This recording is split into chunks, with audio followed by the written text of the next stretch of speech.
Mos të quajnë Asami Serbia, Asamiu të mos reagoj, Asamiu të mos reagoj, por të sillet si një politikan, sepse merret me politikë. Tha do të pati është prandaj është duke u tepru civile. Arben?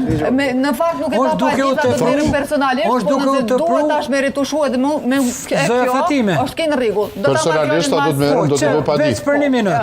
Është duke u tepru pjesën e padit. Arben. Kjo e përsërit, thot normal thot që pa ditë.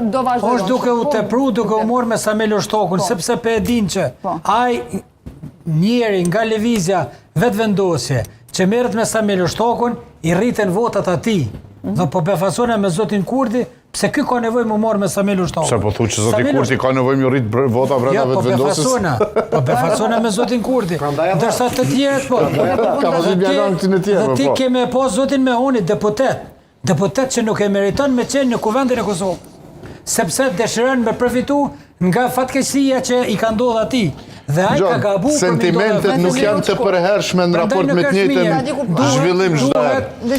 Sentimentet ndryshojnë. Duhet me u ditë që Samelu gati që jam në gjendje të bëj bast me ty sa i përket çështjes së Mahon. Nëse mund duhet me ditë që Samelu Shtoku është vetë një kryetar degën e Skenderaj dhe është një kryetar komunën e Skenderaj. Lëvizja vetëvendosje dhe partitë të tjera duhet me u marrë me Bedri Homzën, sepse ajo është kryetari i Partisë Demokratike. Dhe sonte e dëgjum neve ku tha, po duket që Bedri Homza nuk ka fare kryetar, sepse duket që kryetari dikush tjetër.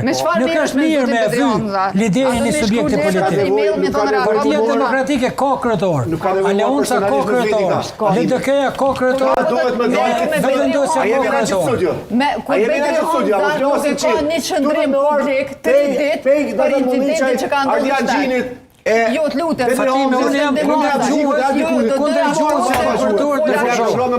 Jam kundër të gjithëve me gjuhën që pe përdorin, gjuhën banale që pe përdorin në fushat kundër njerëzve që kanë pesh dhe kanë reputacion të kanë. Do t'ja ndaj sa minuta zonës Hajdaris. Unë jam kundër edhe i kemi mbetur në bosh.